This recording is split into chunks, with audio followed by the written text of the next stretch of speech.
৭২ ঘন্টায় ৬ দেশে ইসরায়েলের আক্রমণ। ইসরায়েলের আগুনে জ্বলে উঠল মধ্যপ্রাচ্য ও আফ্রিকা। মাত্র ৭২ ঘন্টা। এই অল্প সময়েই ইসরায়েল তার আগুন ছড়িয়ে দিয়েছে মধ্যপ্রাচ্য ও উত্তর আফ্রিকার ৬টি দেশে। কেউ ভাবেনি দোহায় শান্ত কাতারের বুকে হঠাৎ করেই নামবে আগুনের বৃষ্টি। ৯ সেপ্টেম্বর কাতারের রাজধানী। যুক্তরাষ্ট্রের প্রস্তাবিত যুদ্ধবিরতি নিয়ে আলোচনা করতে বসেছিলেন হামাসের নেতারা। সেই বৈঠকের মাঝেই আকাশ চিরে নেমে আসে ইসরায়েলের বিমান হামলা। মুহূর্তেই আগুন, ধোঁয়া আর মৃত্যু। নিহত অন্তত ৬ জন। তাদের মধ্যে আছেন হামাসের শীর্ষ নেতা খলিল আল হায়ার ছেলে, তার কার্যালয়ের পরিচালক, ৩ দেহরক্ষী এবং ১ কাতারি নিরাপত্তা কর্মী। তবে নেতারা অল্পের জন্য বেঁচে যান। কালো ধোঁয়ার ঢেউ ছুঁয়ে যায় ওয়েস্ট বেলাগুন এলাকা, যেখানে দূতাবাস, স্কুল আর আবাসিক ভবন। আর মাত্র ৩৫ কিলোমিটার দূরে মার্কিন সেন্টিকম ঘাঁটি, যা নিঃশব্দে সাক্ষী থাকে আগুনের এই খেলা। গাজায় মৃত্যু, অনাহারে কাঁপছে মানুষ। একই সময়ে গাজার আকাশও ছিন্ন ভিন্ন। ৮ ও ৯ সেপ্টেম্বর মাত্র ২ দিনে নিহত হন ১৫০ জনের বেশি ফিলিস্তিনি, আহত ৫৪০ জনেরও বেশি। ট্র্যাজেডির গভীরতম দৃশ্য, ত্রাণ আনতে গিয়ে ১৪ জন নিহত, অনাহারে মরে যায় ৬ জন। ২০২৩ সালের অক্টোবর থেকে এই পর্যন্ত গাজায় ইসরায়েলের হামলায় নিহত ৬৪,০০০-এরও বেশি মানুষ। ধ্বংসস্তূপ এখনো ঢেকে রেখেছে বহু অচেনা মুখ। লেবাননে যুদ্ধবিরতির কফিন। গত নভেম্বরে করা যুদ্ধবিরতি চুক্তি যেন কাগজে লেখা ইতিহাস। ৮ সেপ্টেম্বর দুপুরে ইসরায়েলি যুদ্ধবিমান বোমা বর্ষণ করে লেবাননের বেকা ও হারমেল এলাকায়। নিহত অন্তত ৫ জন। ইসরায়েলের দাবি হিজবুল্লাহর অস্ত্র ভান্ডার টার্গেট। কিন্তু সেখানেই থামেনি তারা। পরদিন বৈরুতের দক্ষিণে আবারও ড্রোন হামলা, আহত ১ হিজবুল্লাহ যোদ্ধা। সীমান্তের ৫টি পোস্ট দখল করে রেখেছে ইসরায়েল। সিরিয়ার আকাশে বিস্ফোরণ। ৮ সেপ্টেম্বর গভীর রাতে হঠাৎ আলো। হোমসের বিমান ঘাঁটি আর লাতাকিয়ার সেনা ক্যাম্প কেঁপে ওঠে। স্থানীয়রা শুনেছেন প্রবল বিস্ফোরণের শব্দ। সিরিয়ার পররাষ্ট্র মন্ত্রণালয় বলেছে, এটা শুধু হামলা নয়, দেশটির সার্বভৌমত্বে আঘাত। প্রেসিডেন্ট আসাদের পতনের পর থেকে এই পর্যন্ত প্রায় ১০০ বার ইসরায়েল সিরিয়ায় হামলা চালিয়েছে। ধ্বংস হয়েছে ১৩৫টি স্থাপনা, নিহত অন্তত ৬১ জন। তিউনিসিয়ার বন্দরে আগুন। গাজা অবরোধ ভাঙতে যাওয়া বহর, ৫০টিরও বেশি জাহাজ। ৮ সেপ্টেম্বর রাতে তাদের একটি ফ্যামিলি বোট তিউনিসিয়ার সিদি বউ সাইদ বন্দরে দাঁড়ানো ছিল। হঠাৎ ড্রোন হামলা, আগুনে ঘিরে যায় ২৩ মিটার লম্বা জাহাজ। তবে ভাগ্যক্রমে ৬ যাত্রী রক্ষা পায়। পরের দিন একই ঘটনা, যুক্তরাজ্যের পতাকাবাহী আরেক জাহাজে ড্রোন হামলা। আগুন জ্বলে ওঠে, কিন্তু প্রাণহানি হয়নি। ইতিহাস যেন পুনরাবৃত্তি। ২০১০ সাল থেকেই ইসরায়েল একের পর এক ত্রাণবহর আটকে দিচ্ছে। ইয়েমেনের আকাশেও বজ্র। ১০ সেপ্টেম্বর আঘাত হানে ইয়েমেনের রাজধানী সানায়। লক্ষ্য হুথি বিদ্রোহীরা। ক্ষতিগ্রস্ত হয় সানা বিমানবন্দর। গত মে মাসে ইসরায়েল একই বিমানবন্দরে হামলা চালিয়েছিল। এতে বিমানবন্দরটি বেশ ক্ষতিগ্রস্ত হয়েছিল। ২৮ আগস্টের হামলায় হুথি সরকারের প্রধানমন্ত্রী আহমেদ আল রাহাবি ও আরও কয়েকজন শীর্ষ কর্মকর্তা নিহত হন।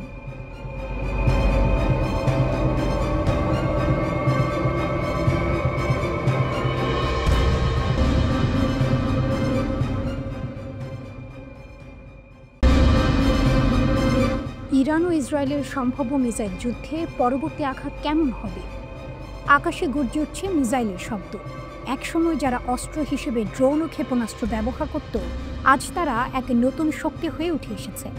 ইরান, যার হাতে এখন হাজার হাজার ক্ষেপণাস্ত্র, পৃথিবীর সবচেয়ে শক্তিশালী প্রতিরক্ষা ব্যবস্থাকে চ্যালেঞ্জ জানিয়ে তাদের আঘাত হানার নজির তৈরি করেছে। এবার প্রশ্ন হচ্ছে, পরবর্তী মিসাইল যুদ্ধ কেমন হতে চলেছে? ইসরায়েল জানাচ্ছে তারা প্রস্তুত। আকাশ ঢেকে রাখবে অ্যারো আর মার্কিন থার্ড ইন্টারসেপ্টর দিয়ে। কিন্তু ইরানও পিছিয়ে নেই।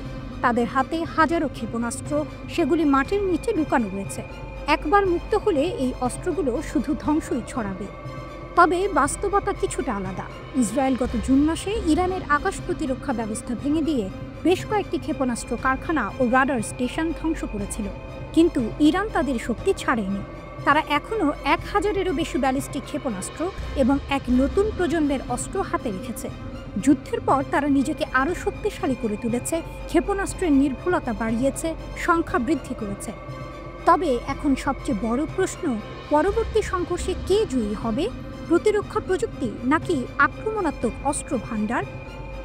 ইরানের ক্ষেপণাস্ত্র তাদের কৌশলের প্রাণভোমরা হয়ে উঠেছে।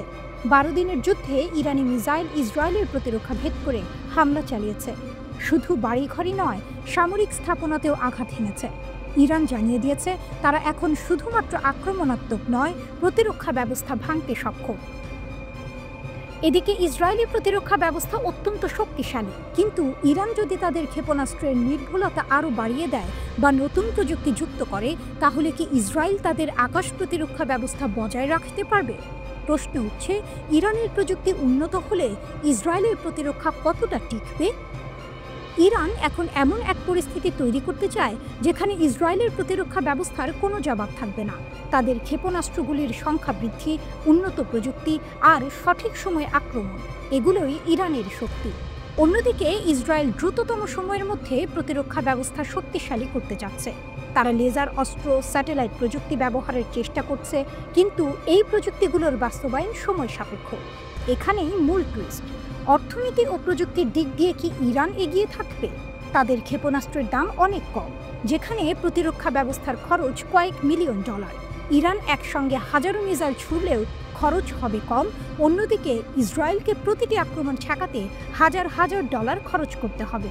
তাহলে পরবর্তী মিসাইল যুদ্ধ হবে কি প্রযুক্তির যুদ্ধ, অর্থনীতির যুদ্ধ, নাকি এক মানসিক যুদ্ধ যেখানে ইরান তাদের 1000 ক্ষেপণাস্ত্র দিয়ে ইসরায়েলের ঘুম ছিনিয়ে নেবে?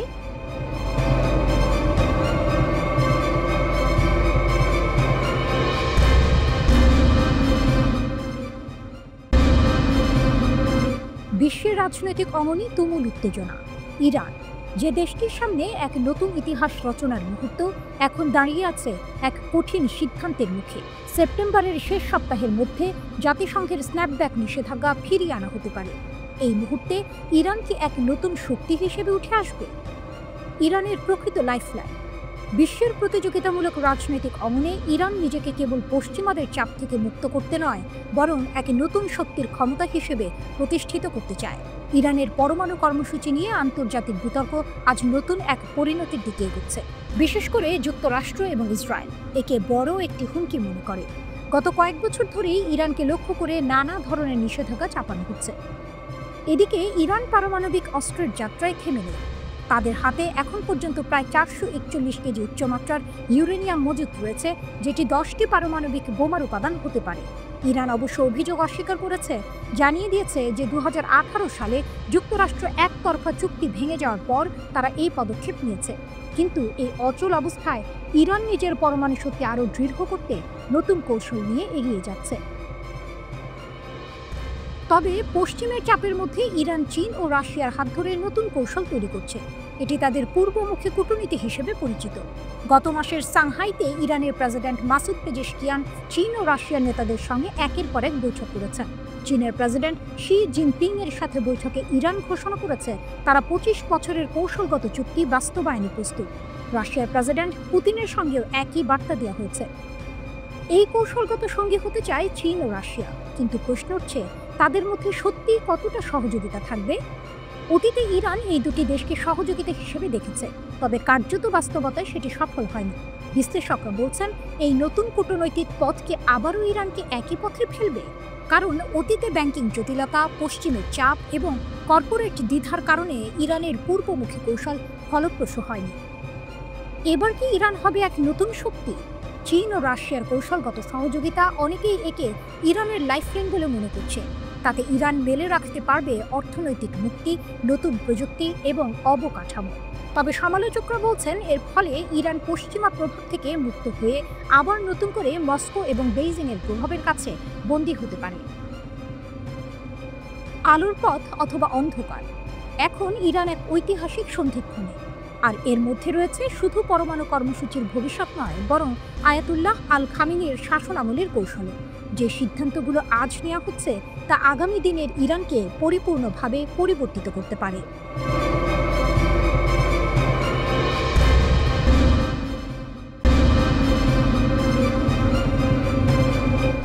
বিশ্ব রাজনীতির মঞ্চে এক অনন্য ঘটনা ঘটছে। দীর্ঘদিনের সম্পর্কের টানাপোড়েনের পর ইরান এবং কাতার একে অপরের পাশে দাঁড়িয়ে এসেছে ইসরায়েলের বিরুদ্ধে শক্তিশালী ঐক্যবদ্ধ প্রতিক্রিয়া গড়ে তোলার জন্য। ইরানের রাষ্ট্রপতি মাসুদ পেজেশকিয়ান তার সাম্প্রতিক সফরে কাতারের আমির Sheikh Tamim bin Hamad Al থানির সঙ্গে কথা বলেন, যেখানে তিনি ঘোষণা করেন ইরান কাতারের পাশে দাঁড়াবে এবং ইসরায়েলি অপরাধের বিরুদ্ধে শক্তিশালী অবস্থান নেবে। বিশ্বের মুসলিম দেশগুলো এই সময়ে কাতারের পাশে দাঁড়ানোর প্রস্তুতি নিচ্ছে। ইরান, যা কিছুদিন আগেও কাতারের সঙ্গে সম্পর্কের ক্ষেত্রে অস্থির ছিল, এখন একজোট হয়ে ইসরায়েলের বিরুদ্ধে এক গুঁয়ে কণ্ঠস্বর তুলে ধরছে। পেজেশকিয়ান বলেছেন, ইসলামিক দেশগুলোকে ঐক্যবদ্ধ হওয়া জরুরি, যাতে ইসরায়েলের অপরাধের বিরুদ্ধে দৃঢ় অবস্থান নেওয়া যায়। এদিকে কাতারের আমির শেখ তামিম তার একে অপরের সঙ্গে আলোচনা সত্ত্বেও নেতানিয়াহু সরকার যে সীমাহীন বোমা বর্ষণ করেছে তা নিয়ে গভীর উদ্বেগ প্রকাশ করেন। তিনি বলেন, নেতানিয়াহু তার অপরাধের জন্য কোনো সীমা মানে না, সে আক্রমণ করে চলেছে বিনা বাধায়। এই ঘটনা কেবল রাজনৈতিক পর্যায়ে নয়, পুরো বিশ্বের মুসলিম জাতিগুলোর কাছে একটি বড় বার্তা হয়ে দাঁড়িয়েছে। কাতার এবং ইরান একসঙ্গে ইসরায়েলের বিরুদ্ধে সাহসিকতার সঙ্গে মুখ খুলতে শুরু করেছে। তাদের ঐক্যের মাধ্যমে মুসলিম বিশ্বে এমন এক ভয়ঙ্কর প্রতিক্রিয়া সৃষ্টি হতে পারে যা ইসরায়েলকে নিজেদের ভূমিকা পুনর্বিবেচনা করতে বাধ্য করতে পারে। কিন্তু এই পুরো পরিস্থিতি কি কেবল একটি রাজনৈতিক খেলা, নাকি এটি ধর্মীয় ও মানবাধিকার সংক্রান্ত এক গভীর সংকট? ইসরায়েলের সাম্প্রতিক হামলা, বিশেষত কাতারের রাজধানীতে হামাস নেতাদের উপর আক্রমণ, আন্তর্জাতিক অঙ্গনে সমালোচনার ঝড় তুলেছে। হামাসের দাবি, তাদের সিনিয়র আলোচক প্রতিনিধি দল বেঁচে গেছে, তবে 5 জন নিম্ন স্তরের সদস্য নিহত হয়েছে। এই ঘটনাটি আরও প্রশ্ন তুলে, ইসরায়েলের সাফল্য কি সত্যিই সফল, কিংবা এটি কেবল তাদের আক্রমণের এক ভ্রান্ত প্রচেষ্টা? বিশ্ব মুসলিম জাতিগুলোর একত্রিত প্রতিক্রিয়া কেবল রাজনৈতিকভাবে গুরুত্বপূর্ণ নয়, এটি মানবাধিকার এবং ন্যায় বিচারের একটি মাপকাঠি হিসেবে কাজ করছে। কাতারের ওপর ইসরায়েলি হামলার নিন্দা জানিয়েছে ইরান। দেশটির পররাষ্ট্র মন্ত্রণালয়ের মুখপাত্র ইসমাইল বাঘাই রাষ্ট্রীয় টেলিভিশনে দেয়া বক্তব্যে এ নিয়ে কথা বলেন। তিনি বলেন, এই পদক্ষেপ আন্তর্জাতিক আইনের স্পষ্ট লঙ্ঘন এবং কাতার ও ফিলিস্তিনি মধ্যস্থতাকারীদের জাতীয় সার্বভৌমত্বের লঙ্ঘন। পররাষ্ট্র মন্ত্রণালয়ের মুখপাত্র আরও বলেন, এটি অবশ্যই এ অঞ্চল এবং আন্তর্জাতিক সম্প্রদায়ের জন্য একটি গুরুতর সতর্কবার্তা হিসেবে কাজ করবে। এবছরের জুনের শেষ দিক থেকে যুদ্ধবিরতি পালন করছে ইরান ও ইসরায়েল। এদিকে ইসরায়েলের প্রধানমন্ত্রীর কার্যালয় থেকে বলা হয়েছে, হামাসের শীর্ষ সন্ত্রাসী নেতাদের বিরুদ্ধে আজকের অভিযান ছিল সম্পূর্ণ স্বাধীন ইসরায়েলি অভিযান।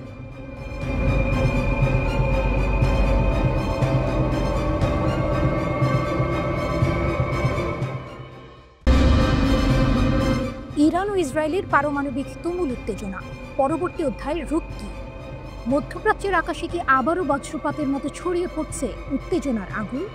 পারমাণবিক অস্ত্র তৈরির অভিযোগে একসময় ইরানকে লক্ষ্য করে আক্রমণ চালিয়েছিল ইসরায়েল। আজ সেই ইসরায়েল নিজেই সশস্ত্র হচ্ছে পারমাণবিক অস্ত্র তৈরির দিকে। ইসরায়েলের শিমন পেরেস পারমাণবিক কেন্দ্রে নতুন এক চুল্লি স্থাপন করছে, যা নতুন করে আলোড়ন সৃষ্টি করেছে আন্তর্জাতিক মহলে। তবে প্রশ্ন উঠছে, এখন কি পাল্টা হামলা চালাবে ইরান? মার্কিন সংবাদ মাধ্যম এপি নিউজ সম্প্রতি জানিয়েছে, ইসরায়েলের ডিমোনা শহরের ওই পারমাণবিক কেন্দ্রে নতুন একটি চুল্লি স্থাপন করা হচ্ছে। স্যাটেলাইট চিত্র বিশ্লেষণ করে বিষয়টি নিশ্চিত করেছে আন্তর্জাতিক সামরিক বিশেষজ্ঞরা। তাদের দাবি, ওই স্থাপনাটির আশেপাশে কোনো বেসামরিক বিদ্যুৎ কেন্দ্র নেই, যা এই প্রকল্পের প্রকৃত উদ্দেশ্যকে আরও সন্দেহজনক করে তুলছে। সুতরাং ইসরায়েল কি আসলে পারমাণবিক অস্ত্র তৈরির পরিকল্পনা করছে, নাকি তা একেবারেই অন্য কিছু? বিশ্লেষকরা একমত হতে পারেননি, তবে তারা এটি নিশ্চিত করেছেন যে মধ্যপ্রাচ্যের একমাত্র পারমাণবিক শক্তি ইসরায়েল। কিছু আন্তর্জাতিক বিশ্লেষক দাবি করেছেন যে ইসরায়েলের হাতে বর্তমানে প্রায় 90টি পারমাণবিক ওয়ারহেড রয়েছে, যেগুলোর মধ্যে বেশ কিছু রয়েছে ডিমোনা শহরের মরুভূমিতে। কিন্তু ইসরায়েল পারমাণবিক অস্ত্র নিয়ন্ত্রণ চুক্তির আওতায় আসতে রাজি হয়নি, যার ফলে জাতিসংঘ বা পারমাণবিক শক্তি সংস্থা এই বিষয়টি স্বাধীনভাবে পর্যালোচনা করতে পারছে না।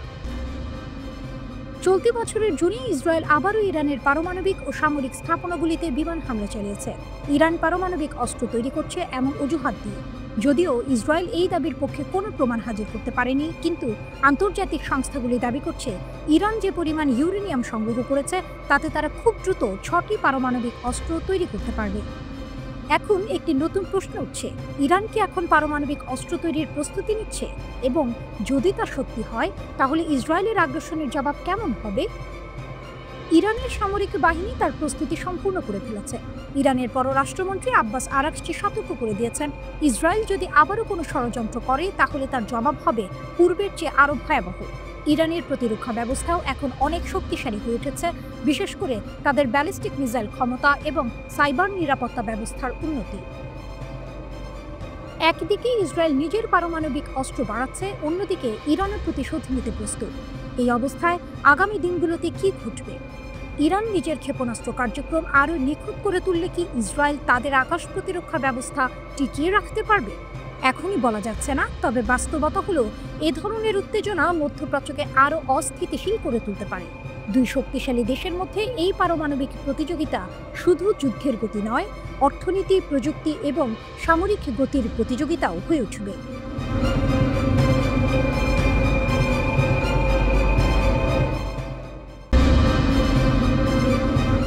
খামেনির দৃঢ় আহ্বান, ইসরায়েলের সাথে সম্পর্ক ছিন্ন করুন, মানবতার পক্ষে দাঁড়ান।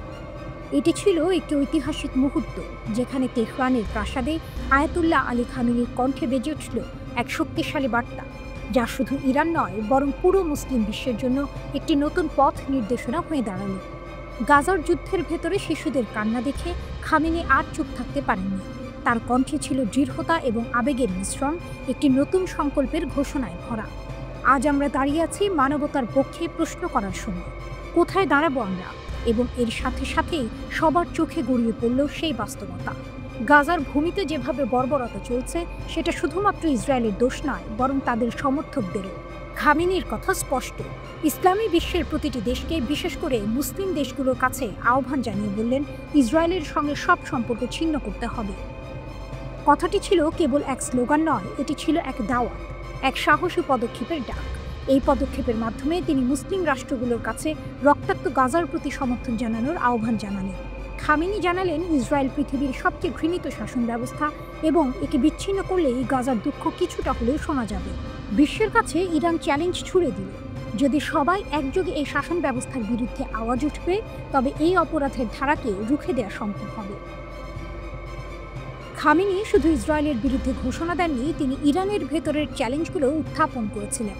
আমাদের শক্তি শুধু বাহিনী বা অস্ত্রে নয়, আমাদের শক্তি হচ্ছে জনগণের একতায়, ঐক্যে, প্রেরণায়। এই একতা, এই সংকল্প ইরানের ভবিষ্যৎ রচনা করবে বলে জানালেন তিনি বলেন, আমাদের সামনে দাঁড়িয়ে রয়েছে কঠিন এক পরিস্থিতি, যুদ্ধ অথবা শান্তি, কিন্তু এই স্থবিরতাকে আমাদের ভাঙতে হবে, আমাদের একসাথে কাজ করতে হবে। একাধিক আন্তর্জাতিক চাপের মাঝে খামেনি আশ্বস্ত করেছেন ইরানের জনগণকে, দেশের ভেতর কর্মসংস্থান, উন্নয়ন এবং আশা সৃষ্টি করা হবে এবং তাতে জনগণ আরও দৃঢ়ভাবে সামনের দিকে এগিয়ে যাবে। বিশ্বের বুকে এক ঐতিহাসিক সন্ধিক্ষণে দাঁড়িয়ে ইরান শুধু রাষ্ট্রীয় সক্ষমতায় নয়, বরং একটি সাংস্কৃতিক ও নৈতিক যুদ্ধের পথেও দৃঢ় পদক্ষেপ নিচ্ছে। এই মুহূর্তে খামেনির আহ্বান শুধু ইরানের জন্য নয়, মুসলিম বিশ্বের জন্য গুরুত্বপূর্ণ। এটা সেই মুহূর্ত যখন মুসলিম দেশগুলো সিদ্ধান্ত নেবে তারা কিভাবে বিশ্বমঞ্চে নিজেদের অবস্থান প্রতিষ্ঠিত করবে। খামেনির এই ঘোষণায় যে চ্যালেঞ্জ লুকিয়েছিল তা এখন আরও গভীর হয়ে উঠেছে। তেহরানের কণ্ঠস্বর এখন শুধু ইরানের চার দেয়ালের ভেতরে সীমাবদ্ধ নয়, বরং তা কায়রো, আঙ্কারা এবং দোহা পর্যন্ত পৌঁছে গেছে। এখন প্রশ্ন হলো, ইরান এই যুদ্ধের আহ্বান কতটুকু সফল করতে পারবে? ইরান কি সত্যি এক নতুন গতি তৈরি করতে পারবে?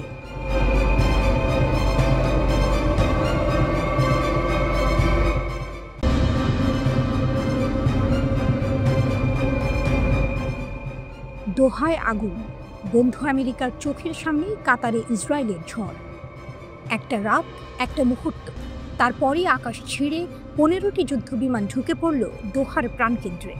ইসরায়েলি বাহিনীর হঠাৎ এই হামলায় স্তব্ধ হয়ে গেল কাতার। হামাস নেতাদের লক্ষ্য করে চালানো হয়েছিল হামলা, প্রাণ হারিয়েছেন 6 জন, তাদের মধ্যে কাতারের অভ্যন্তরীণ নিরাপত্তা বাহিনীর একজন সদস্যও আছেন। কিন্তু যে শীর্ষ হামাস নেতাদের জন্য এত নাটক, তারা সবাই অক্ষত রয়ে গেছেন। বন্ধুত্বের আড়ালে ছুরি, প্রশ্নটা সবার মনে, যে কাতার আমেরিকার এত ঘনিষ্ঠ মিত্র, সেই কাতারে হামলা চালানোর সাহস পেল কিভাবে ইসরায়েল? উত্তর এসেছে ওয়াশিংটন থেকে। হোয়াইট হাউসের এক শীর্ষ কর্মকর্তা বিবিসিকে জানিয়েছেন, হামলার আগে থেকেই ট্রাম্প প্রশাসনকে অবহিত করেছিল তেল আবিব, অর্থাৎ বন্ধুত্বের আড়ালে লুকিয়েই অনুমতি নেওয়া হয়েছিল। এই হামলার সময় কাতারে বসেই চলছিল মার্কিন প্রেসিডেন্ট ডোনাল্ড ট্রাম্পের নতুন যুদ্ধবিরতির প্রস্তাব নিয়ে বৈঠক। টেবিলে কলম, বাইরে আকাশে আগুন, এ যেন কূটনীতির হৃদয়ে সরাসরি বোমা। ইসরায়েলের বার্তা। হামলার পর ইসরায়েলের সংসদের স্পিকার আমির ওহানা ঘোষণা করলেন, এটা পুরো মধ্যপ্রাচ্যের জন্য একটি বার্তা। বার্তাটা স্পষ্ট, আরব দেশগুলো যতই নীরব থাকুক, যতই অনুগত হোক, দখলদারদের হাতে নিরাপদ নয় কেউ। গাজায় হামলার সময় যারা চুপ থেকেছে, ইরানের উপর আঘাতেও যারা কিছু বলেনি, আজ তাদের দোরগোড়ায় পৌঁছে গেছে আগুন। কাতারের কৌশলগত গুরুত্ব। এই হামলা শুধু কাতারকে নয়, আমেরিকাকেও এক বিব্রত অবস্থায় ফেলেছে। কারণ কাতার শুধু মিত্র নয়, নেটোর বাইরেও ওয়াশিংটনের অন্যতম প্রধান অংশীদার। দোহায় অবস্থিত আল উদেইদ বিমান ঘাঁটি হল মধ্যপ্রাচ্যে আমেরিকার সবচেয়ে বড় সামরিক ঘাঁটি। প্রায় 10,000 মার্কিন সেনা মোতায়েন আছে সেখানে। এখান থেকেই পরিচালিত হয় যুক্তরাষ্ট্রের অধিকাংশ আঞ্চলিক সামরিক অভিযান। কাতার আবার মার্কিন সামরিক সরঞ্জামের বড় ক্রেতা। তেল, গ্যাস, সামরিক খাতে বিলিয়ন ডলারের বাণিজ্য চুক্তি রয়েছে দুই দেশে।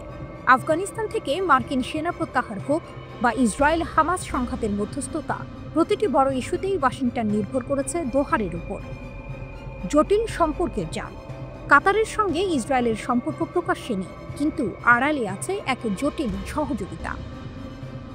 কাতারের সঙ্গে ইসরায়েলের সম্পর্ক প্রকাশ্যে নেই, কিন্তু আড়ালে আছে এক জটিল সহযোগিতা। গোয়েন্দা তথ্য আদান প্রদান থেকে শুরু করে মানবিক সহায়তা ও যুদ্ধবিরতি আলোচনায় কাতার বহুবার হয়েছে প্রধান মধ্যস্থতাকারী।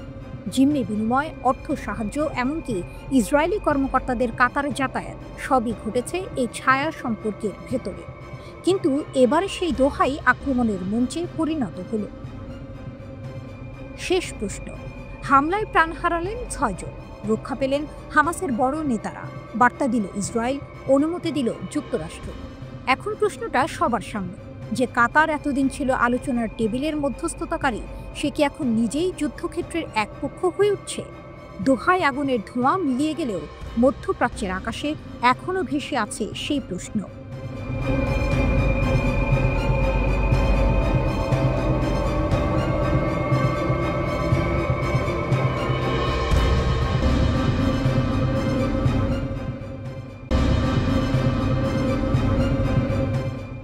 দোহার আকাশে আগুন, কূটনীতির মাটিতে ভূমিকম্প।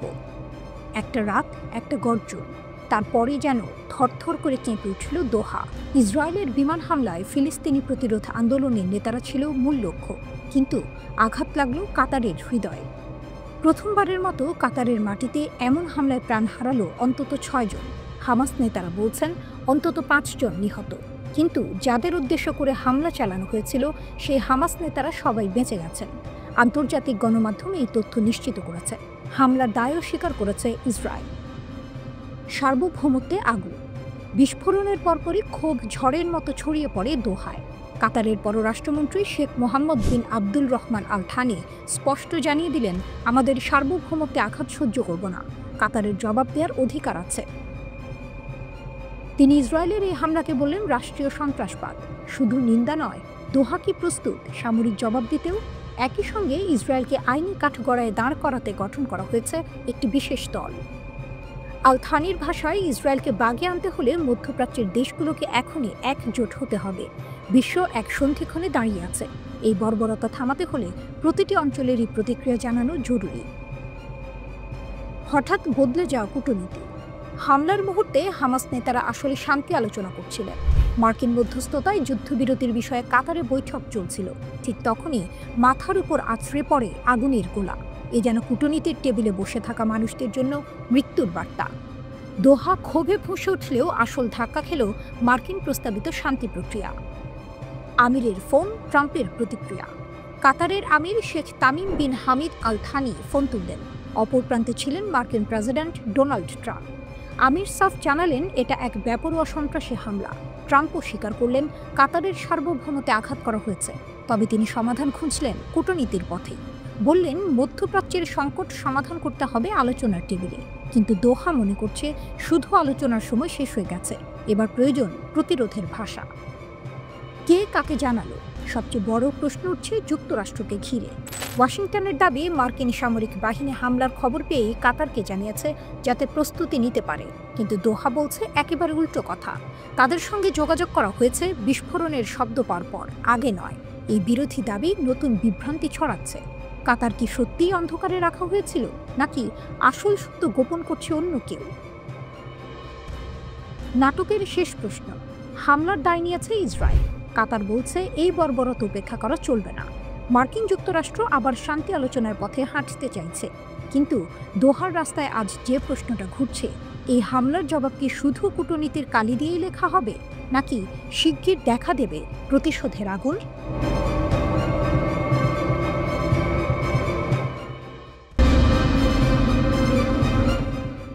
দোহা, ওয়াশিংটন, বিস্ফোরণের আগুনে লুকানো সত্য। হঠাৎ এক বিস্ফোরণ, কেঁপে ওঠে দোহার আকাশ। মানুষ দিশেহারা, বাইরে বেরোবে কি বেরোবে না এই দ্বিধার মাঝেই সামনে এলেন কাতারের পররাষ্ট্র মন্ত্রণালয়ের মুখপাত্র মাজেদ আল আনসারি। কণ্ঠ ছিল দৃঢ়, বার্তা ছিল আরও দৃঢ়। যা বলা হচ্ছে, আমরা নাকি আগে ভাগে যুক্তরাষ্ট্র থেকে সতর্কবার্তা পেয়েছিলাম, এটা সম্পূর্ণ মিথ্যা। কল আমরা পেয়েছি বিস্ফোরণের মুহূর্তে, আক্রমণের আগে নয়। এক কথাতেই দুলে উঠল কূটনৈতিক অঙ্গন। দোহা ওয়াশিংটনের মধ্যে তৈরি হলো বিভ্রান্তির ঝড়। কাতার বলছে তাদের জানানো হয়নি, অথচ মার্কিন সূত্র দাবি করছে বিষয়টি একেবারেই উল্টো। প্রশ্নটা বড় হয়ে উঠল, কে আসলে সত্য গোপন করছে? ত্রিমুখী নাটক। এই ঘটনার পরই আঁকা হলো এক নতুন ত্রিভুজ, দোহা, ওয়াশিংটন আর জেরুজালেম। কাতার নির্দোষ দাবি করছে, যুক্তরাষ্ট্রে বাড়ছে সন্দেহ, আর ট্রাম্পপন্থী রিপাবলিকানরা প্রকাশ্যে দাঁড়াচ্ছে ইসরায়েলের পাশে। সিনেটর লিন্ডসে গ্রাহাম, যিনি ট্রাম্পের ঘনিষ্ঠ সহযোগী, স্পষ্ট করে দিলেন তিনি সরাসরি ইসরায়েলি নেতৃত্বের সঙ্গে যোগাযোগে আছেন। এক্সে লিখলেন, এই ঘটনায় নয়, গোটা মধ্যপ্রাচ্যের ভবিষ্যৎ নিয়ে আলোচনা করেছি। কথা হয়েছে ইসরায়েলের কৌশলগত মন্ত্রীর সঙ্গে, এমনকি নেতানিয়াহুর সঙ্গেও। আরও বললেন, ইসরায়েলের জন্য ট্রাম্পের সমর্থন ছিল ঐতিহাসিক, তুলনাহীন, প্রশংসনীয়। এই বার্তাই প্রমাণ করল ওয়াশিংটনে এখনও ট্রাম্প ইস্যুই ইসরায়েল প্রশ্নে সর্বশক্তিমান ছায়া। সাবেক কর্মকর্তার বিস্ফোরক প্রশ্ন। কিন্তু এ পর্যন্তই নয়। অ্যাডাম ক্লেমেন্স, সাবেক মার্কিন কর্মকর্তা, আল জাজিরাকে দেয়া সাক্ষাৎকারে ওয়াশিংটনের ভূমিকায় সরাসরি প্রশ্ন তুললেন। তিনি বললেন, যদি সত্যিই যুক্তরাষ্ট্র আগে থেকে জানত, তাহলে সেখানকার কূটনীতিক বা সেনাদের নিরাপদে সরানোর ব্যবস্থা হতো, কিন্তু কিছুই করা হয়নি। তারপর ছুঁড়ে দিলেন আরও বড় প্রশ্ন, আসলে কে কাকে চালাচ্ছে? যুক্তরাষ্ট্র ইসরায়েলকে, নাকি উল্টো ইসরায়েলি যুক্তরাষ্ট্রকে?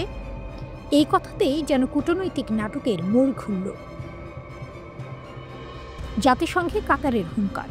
ঘটনার কয়েক ঘন্টার মধ্যেই জাতিসংঘে দাঁড়ালেন কাতারের স্থায়ী প্রতিনিধি শেখা আলী আহমেদ বিন সাইফ আল থানি। তিনি ঘোষণা দিলেন, এটা আমাদের জাতীয় নিরাপত্তার উপর সরাসরি আঘাত। আমরা এই অপমান মেনে নেব না। একই সঙ্গে নিরাপত্তা পরিষদে লিখিত চিঠি জমা দিয়ে জানালেন, তদন্ত শুরু হয়েছে সর্বোচ্চ পর্যায়ে, পরিষদকে নিয়মিত অবহিত করা হবে। সন্দেহের নতুন ছায়া, তবে সবার চোখে ছবি এক নয়। একদল বিশ্লেষক বলছেন, কাতার হয়তো নিজেই এই খেলায় মূল চরিত্র। যুক্তরাষ্ট্র আর ইসরায়েলের সঙ্গে যোগসাজশ করেই হয়তো সাজানো হয়েছে পুরো নাটক। তাদের দাবি, কাতার আগে থেকেই জানত, হয়তো কাতার থেকেই তথ্য গিয়েছিল ইসরায়েলের হাতে, আর সেই সূত্র ধরে তৈরি হয়েছে এই হামলা। যদি তাই হয়, তবে বড় নেতাদের দোহা থেকে বিতাড়িত করার মতো পদক্ষেপও শুরু হতে পারে শিগগির। শেষ প্রশ্ন, তাহলে আসল রহস্যটা কি? বিস্ফোরণের বার্তা, এটা কি আসলেই একক সিদ্ধান্ত, নাকি এর পেছনে লুকিয়ে আছে আরও বড়, আরও গভীর ভূ রাজনৈতিক খেলা? দোহা, ওয়াশিংটন আর জেরুজালেম, 3 শহর, কিন্তু সুতোগুলো টেনে ধরছে আসলে কে? এটাই সবচেয়ে বড় প্রশ্ন।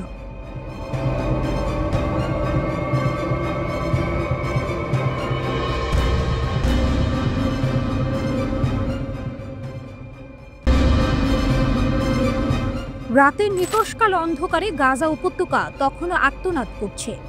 বোমার শব্দ, মানুষের কান্না আর ধ্বংসস্তূপের নিস্তব্ধতা, সব মিলিয়ে এক ভুতুড়ে পরিবেশ। ইসরায়েলের যুদ্ধবিমানগুলো তখনও আকাশের বুক চিরে যাচ্ছে যেন এক হিংস্র বাজ পাখি। এমন এক ভয়ঙ্কর সময়ে হঠাৎ করে যেন রাজনীতির মঞ্চে এক নতুন মোড় এলো।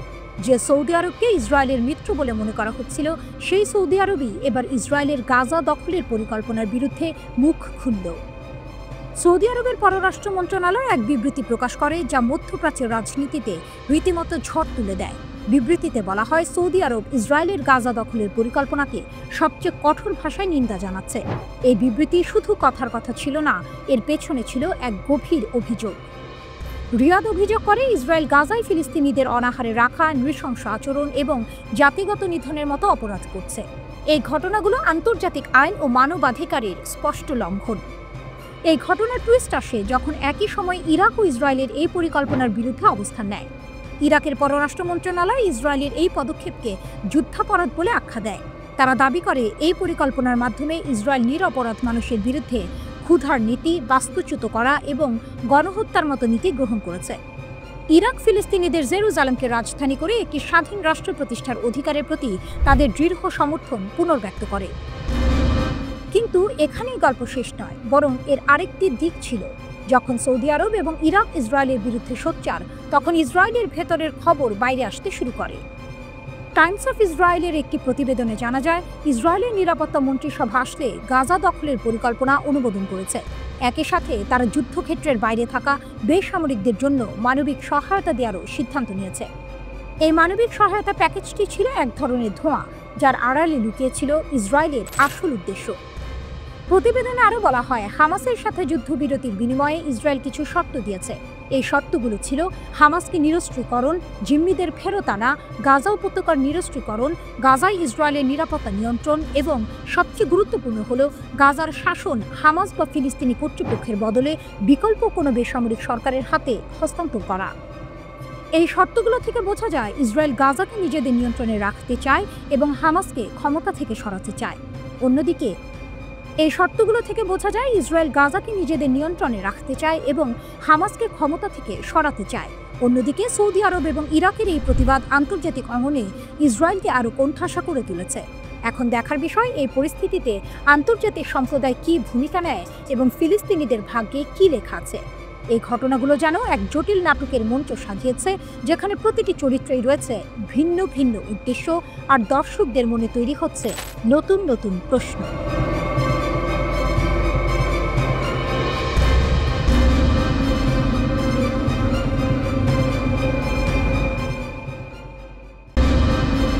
গল্পটা শুরু হয় রাতের আঁধারে, যখন তেহরানের সরু গলিগুলোতে রহস্যের জাল বুনছিল বাতাস। শুধু তেহরান নয়, ছড়িয়ে ছিটিয়ে থাকা অন্যান্য শহরেও চলছিল এক গোপন খেলা। ইসরায়েলি গোয়েন্দা সংস্থা মোসাদের এজেন্টরা ছড়িয়ে পড়েছিল ইরানের মাটিতে এক অদৃশ্য সাপ হয়ে। তাদের লক্ষ্য দেশের গোপনীয় তথ্য পাচার করা, অস্থিতিশীলতা তৈরি করা। কিন্তু তাদের চাল ছিল ত্রুটিপূর্ণ, কারণ ইরানের গোয়েন্দারা তাদের এই ছায়া যুদ্ধকে গভীরভাবে পর্যবেক্ষণ করছিল। নীরবে দক্ষতার সাথে তারা 21 জনকে চিহ্নিত করল। তাদের মধ্যে 20 জনকেই গ্রেপ্তার করা হয়েছে এবং এদেরকে হাতে নাতে ধরেছে ইরানের গোয়েন্দা মন্ত্রণালয়। এই এজেন্টরা শুধু তথ্য পাচারকারী ছিল না, তাদের মধ্যে অনেকে দেশের গুরুত্বপূর্ণ বিষয়ে হস্তক্ষেপের পরিকল্পনাও করছিল। গ্রেপ্তার হওয়া এই এজেন্টদের মধ্যে একজন নারীও ছিলেন, যিনি আপাতদৃষ্টিতে একজন সাধারণ ব্যবসায়ী হিসেবে নিজেকে পরিচয় দিয়েছিলেন। কিন্তু তার ফোন থেকে উদ্ধার হওয়া কিছু এনক্রিপ্টেড বার্তা ফাঁস করে দেয় তার আসল পরিচয়। এই গ্রেপ্তারগুলো ছিল ইরানের জন্য একটি বড় বিজয়, যা দেশের নিরাপত্তা ব্যবস্থাকে আরও শক্তিশালী করে তোলে। কিন্তু এখানেই গল্পের শেষ নয়, বরং এর শুরু। কারণ এর পরপরই ঘটে গেল এক ভয়াবহ ঘটনা, যা সমগ্র ইরানকে নাড়িয়ে দিল। তেহরানের কেন্দ্রীয় কারাগারে রুজবে বাদি নামে একজন ব্যক্তির মৃত্যুদণ্ড কার্যকর করা হয়। তার অপরাধ মোসাদের হয়ে গুপ্তচর বৃত্তি করা। রুজবে একসময় দেশের একজন খ্যাতিমান পারমাণবিক বিজ্ঞানী ছিলেন, কিন্তু অর্থের লোভ এবং প্রতিশোধের নেশা তাকে অন্ধকার পথে নিয়ে যায়। তিনি ইরানের পারমাণবিক কর্মসূচির সংবেদনশীল তথ্য ইসরায়েলি গোয়েন্দা সংস্থাকে ফাঁস করে দিচ্ছিলেন।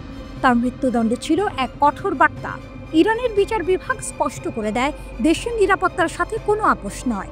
এই ঘটনার পরপরই আরও একটি চাঞ্চল্যকর ঘটনা প্রকাশ্যে আসে। তেহরানের দক্ষিণ পূর্বাঞ্চলে একটি সন্ত্রাসী সেল ভেঙে দিয়েছে ইরানের নিরাপত্তা বাহিনী।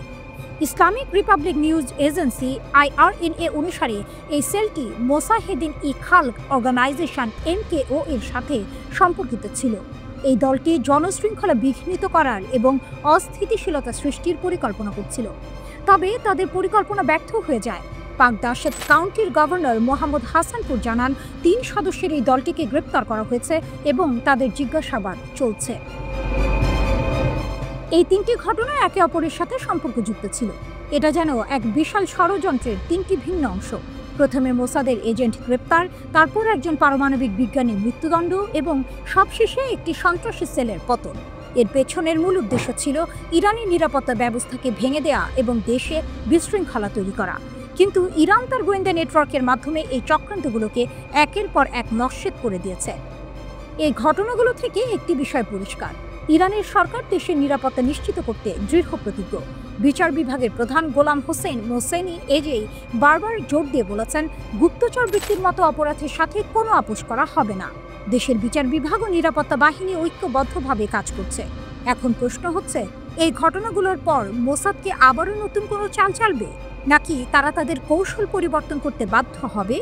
ইরানের নিরাপত্তা বাহিনী কি পারবে সব ষড়যন্ত্র নস্যাৎ করতে?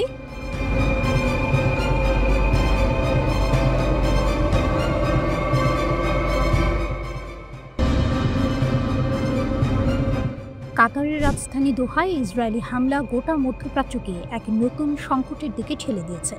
এটি শুধু কাতারের জন্য নয়, বরং গোটা উপসাগরীয় অঞ্চলের জন্য এক বিপজ্জনক বার্তা। ইসরায়েলি প্রধানমন্ত্রী বেনিয়ামিন নেতানিয়াহু একটিও মুহূর্ত বিলম্ব না করে হামলার দায় স্বীকার করেছেন। তার নির্লজ্জ স্বীকারোক্তি এবং কাতারকে টার্গেট করার দুঃসাহস প্রমাণ করেছে ইসরায়েল আর কোনো আন্তর্জাতিক সীমারেখা মানছে না। এখন প্রশ্ন হচ্ছে, যুক্তরাষ্ট্র কি এবারও ইসরায়েলের অপরাধ ঢাকবে, নাকি তারা আঞ্চলিক মিত্রদের রক্ষা করার চেষ্টা করবে? মার্কিন প্রেসিডেন্ট ডোনাল্ড ট্রাম্প কি তাদের বন্ধুকে সমর্থন জানাবে, নাকি এই ঘটনার প্রতি প্রতিবাদ জানাবে? কাতারের ওপর এই হামলার মধ্য দিয়ে ইসরায়েলি আগ্রাসনের নতুন মাত্রা স্পষ্ট হয়ে উঠেছে। ইসরায়েল আর কোনো সীমারেখা মানছে না এবং তাদের এই বেপরোয়া আচরণকে থামানো না গেলে কাতারের পর পরবর্তী লক্ষ্য হতে পারে সৌদি আরব, সংযুক্ত আরব আমিরাত এবং গোটা উপসাগরীয় অঞ্চল। ইসরায়েল এখন আগ্রাসন চালাচ্ছে, যেমন ইরানের বিরুদ্ধে যুদ্ধ শুরু, সিরিয়ার ভূখণ্ড দখল, আঞ্চলিক সশস্ত্র গোষ্ঠীগুলোর শীর্ষ নেতাদের হত্যা সহ ফিলিস্তিনে হত্যাকাণ্ডের মাত্রা বাড়ানো। এই ধরনের পদক্ষেপ মধ্যপ্রাচ্যে ইসরায়েলের একচেটিয়া আধিপত্য প্রতিষ্ঠার উদ্দেশ্যে। বিশ্লেষকরা বলছেন, ইসরায়েলের হাতে আঞ্চলিক মার্কিন মিত্ররাও এখন নিরাপদ নয়। কাতারে হামলার বিষয়ে যুক্তরাষ্ট্রকে আগে ভাগে জানানো হলেও ইসরায়েল একাই হামলা চালিয়েছে, এমন দাবি মার্কিন প্রেসিডেন্ট ডোনাল্ড ট্রাম্পের। তবে অনেকের সন্দেহ এর পেছনে আমেরিকার নীরব অনুমোদন ছিল। মার্কিন প্রেসিডেন্টের দেয়া বিবৃতিতে বলা হয়, হামলার আগে কাতারকে সতর্ক করে দেওয়া হয়েছিল, কিন্তু কাতার তা মিথ্যা দাবি করেছে। এদিকে নেতানিয়াহু দাবি করেন, ইসরায়েলের বিরুদ্ধে কোনো দেশকে আর সম্মান দেওয়ার প্রয়োজন নেই। আমরা হামাস নেতাদের হামলা চালিয়েছি কারণ তারা আমাদের জনগণকে হত্যা করেছে। এই হামলা ফিলিস্তিনি যুদ্ধবিরতির আলোচনায় বড় বাধা হয়ে দাঁড়িয়েছে। কাতার শান্তি আলোচনা করলেও ইসরায়েল তার লক্ষ্য থেকে সরে আসেনি। নেতানিয়াহু ঘোষণা করেন, যতদিন পর্যন্ত আমাদের প্রতিবেশীরা আমাদের হত্যা করবে, ততদিন আমরা তাদেরকে ছেড়ে দেব না। ইসরায়েল যদি মধ্যপ্রাচ্য অঞ্চলের দেশগুলোর সার্বভৌমত্বের প্রতি সম্মান না দেখায়, তবে তাদের অস্তিত্ব ভয়াবহ হুমকির মুখে পড়তে পারে। কাতারের রাজধানী দোহায় হামাস নেতাদের লক্ষ্য করে ইসরায়েলি হামলার ঘটনায় তীব্র প্রতিক্রিয়া জানিয়েছে ইরান ও কাতার। তেহরান এই ঘটনাকে অত্যন্ত বিপজ্জনক ও অপরাধমূলক কর্মকাণ্ড বলে আখ্যায়িত করেছে। কাতার ভিত্তিক সংবাদ মাধ্যম আল জাজিরা এই খবর জানিয়েছে। কাতারের পররাষ্ট্র মন্ত্রণালয়ের মুখপাত্র মাজেদ আল আনসারি এক বিবৃতিতে বলেছেন, আবাসিক ভবনে এই হামলা চালানো হয়েছে, যেখানে হামাসের রাজনৈতিক ব্যুরোর সদস্যরা অবস্থান করছিলেন। এটি সব আন্তর্জাতিক আইন ও নীতির প্রকাশ্য লঙ্ঘন এবং কাতারবাসী ও বিদেশি বাসিন্দাদের নিরাপত্তার জন্য বড় হুমকি।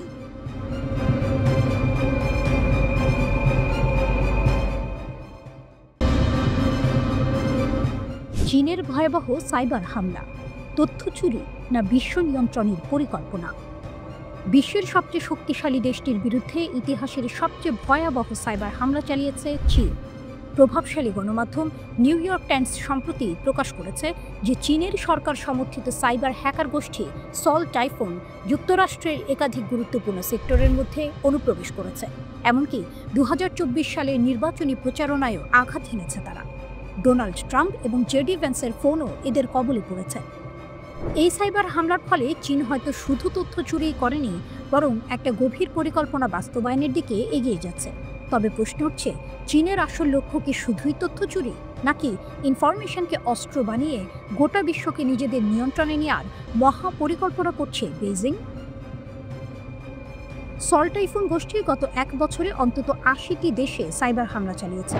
এসব হামলার মধ্যে অন্তর্ভুক্ত রয়েছে রাজনীতিবিদদের ফোন রেকর্ড, সাধারণ নাগরিকদের ব্যক্তিগত তথ্য এবং সরকারের গুরুত্বপূর্ণ নেটওয়ার্কের তথ্য। এমনকি তাদের কাছে বিশ্বের বিভিন্ন দেশের সামরিক অবকাঠামো সম্পর্কিত গোপন তথ্যও রয়েছে। এফবিআই এর সাবেক এক কর্মকর্তার মতে যুক্তরাষ্ট্রের প্রতিটি নাগরিক হয়তো এই সাইবার হামলার শিকার হয়েছে। পশ্চিমা গোয়েন্দাদের ধারণা, চীন এই হ্যাক হওয়া তথ্য ব্যবহার করে রাজনীতিবিদ, মানবাধিকার কর্মী এবং গুপ্তচরদের টার্গেট করতে পারে। অথচ চীনের সরাসরি জড়িত থাকা নিয়ে কোনো প্রমাণ এখনও হাতে আসেনি। তবে সল্ট টাইফুন গোষ্ঠী একা এই হামলা চালায়নি, অন্তত ৩টি চীনা প্রযুক্তি কোম্পানিও এতে জড়িত বলে ধারণা করা হচ্ছে। এই সাইবার হামলার ফলে চীন দীর্ঘদিন ধরে বিশ্বের নেটওয়ার্কের মধ্যে ঢুকে চলেছে, নিজেদের তথ্য ভাণ্ডার গড়ে তুলছে। ইউরোপ, যুক্তরাষ্ট্র এবং অন্যান্য পশ্চিমা দেশগুলো এই হামলার তীব্র নিন্দা জানিয়ে চীনের বিরুদ্ধে যৌথ বিবৃতি দিয়েছে। তারা অভিযোগ করেছে, চীন ইচ্ছাকৃতভাবে বৈশ্বিক নেটওয়ার্কে অনুপ্রবেশ করে গুরুত্বপূর্ণ তথ্য চুরি করেছে, যা ভবিষ্যতে বিশ্বের জন্য বিপজ্জনক হতে পারে। এখন সবচেয়ে বড় প্রশ্ন, চীনের সাইবার হামলাগুলি কি শুধুই তথ্য চুরির উদ্দেশ্যে, নাকি তারা এই তথ্য ব্যবহার করে বিশ্বব্যাপী তাদের আধিপত্য বিস্তার করতে চায়? অনেক বিশ্লেষক বলছেন, চীন দীর্ঘদিন ধরে এই পরিকল্পনা তৈরি করেছে এবং তারা সফলভাবে পৃথিবী জুড়ে এক শক্তিশালী ডিজিটাল যুদ্ধের মঞ্চ তৈরি করছে। এই সাইবার হামলার মাধ্যমে চীন একে একে যুক্তরাষ্ট্র এবং তার পশ্চিমা মিত্রদের সামনে বড় ধরনের চ্যালেঞ্জ সৃষ্টি করেছে। পশ্চিমা দেশগুলো যদি এখন নিজেদের সাইবার নিরাপত্তা শক্তিশালী না করে, তবে ভবিষ্যতে চীন তাদের সবচেয়ে বড় বিপদ হয়ে উঠতে পারে। চীনের ডিজিটাল যুদ্ধের আধিপত্য আমেরিকা ও তার মিত্রদের কঠিন সময় ফেলে দিতে পারে।